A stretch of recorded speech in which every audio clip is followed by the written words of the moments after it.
Iba't ibang issue ang tinalakay kanina umaga sa Kamara sa pangunguna ni House Speaker Martin Romualdez. Kabilang dito ang usapin sa charter change, People's Initiative at hinaing ng mga tsuper kaugnay sa PUV Modernization Program. Si Mela Lesmoras sa sentro ng balita live.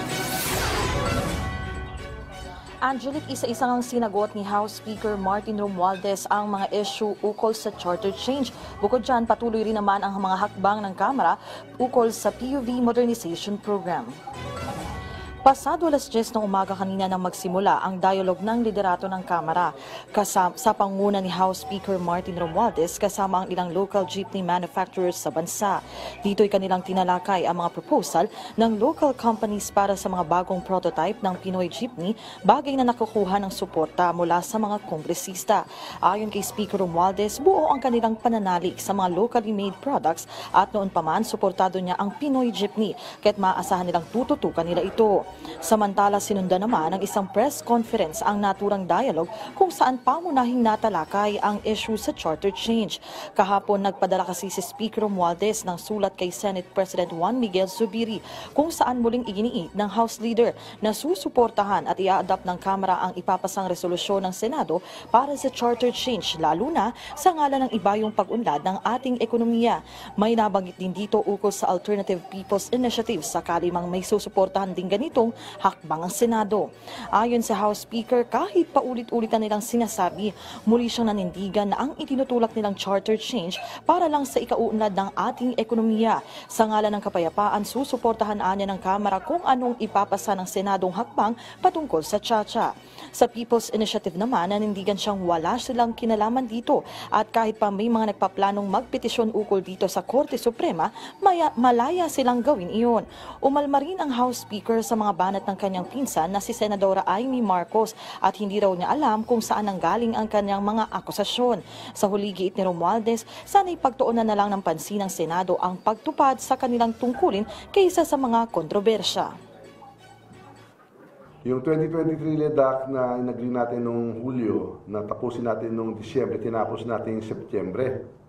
3 months in advance. Yung mga SONA priorities na dapat tapusin pa natin bago mag-SONA, tinapos na nga natin noong Disyembre, over 6 months in advance.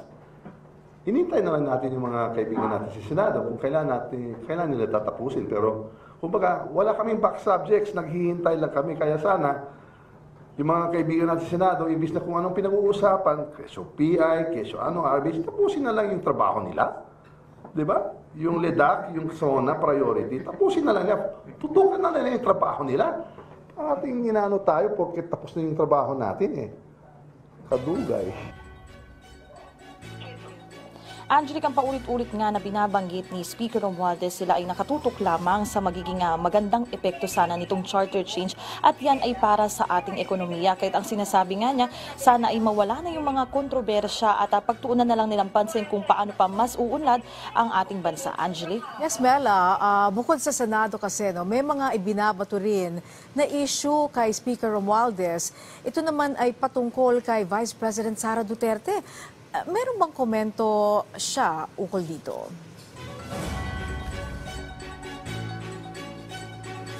Angelic, kanina nga natanong din ang patungkol sa mga issue kay Vice President Sara Duterte at ang sinasabi ni Speaker Romualdez ay wala siyang kinalaman at wala siyang kinakalaban na kahit sino mang kaalyado ng administrasyon at ang sinasabi pa nga niya nirerespeto at sinusuportahan niya ang Vice Presidente at ang kanya ring tungkulin bilang kalihim ng Department of Education. Sa totoo lang, Angelic, sabi nga ni Speaker Romualdez ay namimiss na siya si Vice President Sara Duterte dahil matagal din naman silang nagkasama noon. Ngayon, yun nga lang ngayon ay talagang nakatutok sila sa kanilang trabaho. At katulad nga ng paulit-ulit niyang sinasabi, Angelic, talagang nakatuon lang sila yung pansin na sa trabaho at gusto nga niya yung ikauunlad pa ng kanilang mga tungkulin at mga hinahawakang mga ahensya at sektor. Angelic? Okay, maraming salamat sa iyo, Mela Lesmoras.